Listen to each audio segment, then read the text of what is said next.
People are assholes. Trust me, I'm a doctor, I know. I've seen over 50,000 patients in my career, so I can say it with confidence. It's really easy to be an asshole. Let me explain. Every Friday night in the emergency room, it feels like there's a full moon out. The results of bad decisions come pouring in all night. One Friday night in the summer of 2017, I'm the only doctor on duty. The ambulance report for the patient in room 13 is pretty typical. Chad has been drinking. Chad got in a bar fight. Chad fell down, hit his head, now has a big laceration. And he's been fighting us the entire way in. Great. So I have to babysit this guy who can't handle his alcohol all the way till the morning. But not only that, I have to suture up his wound. Now, don't get me wrong. I love suturing. It's one of my favorite things to do at work. It gives me time in an otherwise busy day to slow down, get to know my patients, maybe tell a joke or two when they're sober. I start suturing. He pulls away. I say, "Stop moving." His response, "I'm sorry, I'm trying." But he's bobbing and weaving the whole time. It's like asking my cat to behave. I can beg and plead all I want, but I know at the end of the day, my cat is going to do whatever he wants while mocking me the entire time.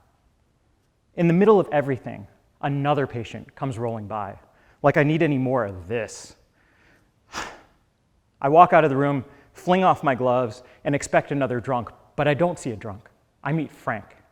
Frank's 80, and he's coming with shortness of breath. And Frank is the nicest guy I've ever met. And I spend a lot of time with Frank, and at the end, I tell him everything's going to be okay.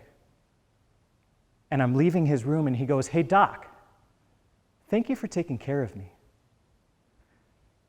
And in that moment, I'm feeling better. But I walk out in the hallway and look at room 13, at Chad.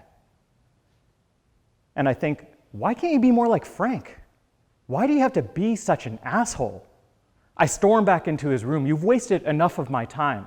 I have other patients, sicker and nicer patients, and you don't deserve any more of my time." That's exactly what I'm thinking as I'm stitching up his wound as fast as possible. And that's when his fiancée walks in. "What's happening?" "Drunk, bar fight, fell down. He'll be yours soon enough." "Drunk? But he told me he wouldn't be drinking tonight." I don't know what to tell you. You can see for yourself. He's wasted. And she walks over to him and lets him have it. She starts screaming, "I can't believe you'd be so irresponsible." I gotta say, it felt pretty good to hear him get eviscerated. Justice served. It's just a shame he was wasted, though. He wouldn't learn his lesson from this. Some people will never change. I'm walking back to my computer, and my phone rings. It's the radiologist. He says, "Your patient in room 13, he's got a lot of blood on his head CT." Whoa, he's not drunk. Internal bleeding in his brain has caused him to act this way. Chad hadn't been in a bar fight. He'd actually tripped and fallen. He hadn't been mocking me. I'd been mocking him. He'd been listening to me as well as he could. I hadn't been listening to him or his fiancée. He hadn't shown bad judgment. I had. He wasn't the asshole. I was.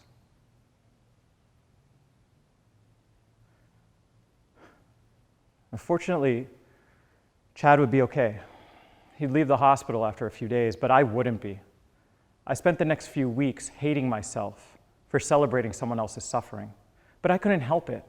I spent my entire career seeing people's stupid decisions and thoughtless actions ruin their lives.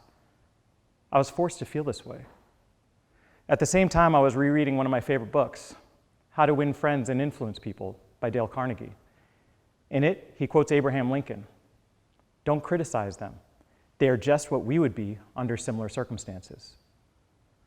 Life is difficult, and when it gets really uncomfortable, our default is to act in a way that is not our best. That goes for you and for me. It's the default. It's easy, and it's natural, and it's okay. But I didn't like the person I'd become, and I knew I had to find a better way. Through reading, reflecting, and practicing, I developed a 7-step process to help me when life got really uncomfortable. The first hurdle, though, is recognizing those moments. Luckily, my body is smarter than my brain, so I rely on it. A quick twitch on the right side of my mouth, tightening in the muscles of my neck, clenching of my jaw, they all tell me the same thing, that the outside world isn't aligning with my inner expectations. And in those moments, when I want to yell, when I want to criticize, when I want to, worse yet, physically act, that's when it's time to pause and breathe. Now, sometimes pausing and breathing isn't enough, but that's why I've developed those 7 steps. They're not easy. They take practice, and I'm still getting better at them. But they're helping me become the type of person I want to be for my patients, my friends, my family, and my colleagues. I started this talk with the words, "People are assholes." I now start every day with the words, "We're all the same." Because we all have that default to not be our best when life gets uncomfortable. But we all have that ability to use and recognize those moments to try to become better. I'll leave you with this. To do the hard work, to be our best, we must first realize how easy it is to be the worst that we see in others. Are you willing to do the work? Thank you.